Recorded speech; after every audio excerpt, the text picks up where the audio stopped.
नमस्कार, मी निरंजन बुद्दुल, शिवबाराजे न्यूज चॅनलमध्ये आपले स्वागत आहे। सध्या आपण उभा आहोत सोलापूर शहरातील पूर्व विभागातील चिप्पा मार्केट। आपण काही स्थानिक इथले नागरिक आहेत की त्यांचे आपण मत जाणून घेणार आहोत की चिप्पा मार्केट बद्दल काय त्यांचं मत आहे, का सुरू करण्यात यावं। या चिप्पा मार्केटमध्ये बरेच वर्षापासून महापालिकेच्या वतीनं करोडो रुपये खर्च करून हे असंच बंद अवस्थेत पडलेलं आहे।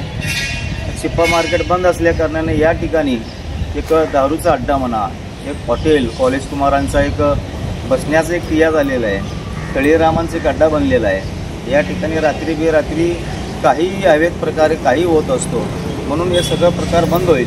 आणि या चिप्पा मार्केटमध्ये चांगलं प्रशस्त जागा आहे, पार्किंगची सोय आहे, महापालिकेतून सगळं सोयीसुविधा करण्यात आलेली आहे। आता फक्त बाकीचे चिप्पा मार्केटचे सगळं मार्केटदारांना विनंती करायचं आहे की आपणही सहकार्य करू महापालिकेला या चिप्पा मार्केटमध्ये बसण्याची व्यवस्था करावी। तरी सगळं 70 रोडच्या मार्केटदारांना, फळ विक्रेत्यांना विनंती करतो की आपण सगळेजण 70 रोडचा आग्रह न करता चिप्पा मार्केटमध्येच बसावे असं मी विनंती करतो। पुरुषोत्तम रंगनाथ भोगा हा खूप मोठा मार्केटसाठी परिसर आहे। चिप्पा मार्केट हा चालू व्हायला पाहिजे, कारण का खूप वर्षापासून बंद पडलेलं आहे। कारण का इथं कुठल्याही प्रकारचं त्रास नाही आहे पार्किंगला। कारण का 70 रोडला सकाळी सकाळी शाळेला जाणारे, कामाला जाणारे लोकांना एवढी त्रास होतो। एक तर रोड छोटा आहे, त्याच्यामध्ये सगळी गाड्या रस्त्यावर लावतात, तर पार्किंगचा खूप प्रॉब्लेम आहे। त्याच्यामुळे इथं कुठल्याही प्रकारचं पार्किंगचं अडचण नाही, काही नाही, लोकांना सोय होईल आणि इथं सगळ्या प्रकारचे एका ठिकाणीच खरेदी होईल, सगळ्यांना बिझनेस चांगला मिळेल इथं। त्यासाठी हा चिप्पा मार्केट चालू व्हायला पाहिजे। हां, मी विश्वनाथ अंबाया सिल्ली इथं अशोक चौकातच राहतो मी। तर इथं चिप्पा मार्केट सुरू होऊन जवळपास 30 वर्ष होत आलेलं आहे आणि मध्ये काही कारणास्तव बंद होतं। आता 70 फूट रोडमध्ये चालू झालं आहे आणि तिथे म्हणजे 70 फूट रोडमध्ये चालू आहे आता। आणि तिथं गर्दी भरपूर वाढल्यामुळे आहे ना, तिथं ॲक्सिडेंट पण होण्याचं भरपूर शक्यता आहे। आता 2-3 ॲक्सिडेंट पण झालेलं आहे आणि मारामारी पण तिथं होतात ते वाहतुकीमुळे। आणि इथं सुरू व्हायला काय आता हरकत नाही आहे, कारण की इथं सगळे नवीन ओटे सगळं तयार केलेलं आहे कोट्यवधी रुपये खर्च करून।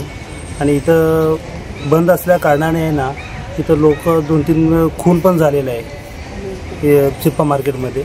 ते प्रकार बंद होत आहे आणि तिथं पण 70 फूट रोडमध्ये पण तिथं वाहतूक सुरळीत होत आहे आणि इथं ते खून माऱ्या ते सगळं बंद होतात। इथं 2-3 खून झालेले आहेत। आता इथं चिप्पा मार्केट बंद असल्या कारणाने इथं काय काय होतं? इथं चिप्पा मार्केट बंद असल्या कारणाने अवैध धंदे होतात, इथं दारू पिणं, तळीरामांची ते अड्डा झालेले आहे आणि इथं खून माऱ्या 2 खून झालेले आहे इथं। ते प्रकार बंद होतं इथं। महेश श्रीनिवास झारा इथं जवळपास राहणार चिप्पा मार्केटजवळ। गेल्या 2 वर्षापासून महानगरपालिकेने कोट्यवधी रुपये खर्च करून अजून चिप्पा मार्केट सोयीसुविधा करूनही काही लोक इथं येण्याचे उद्देश नाही आहे।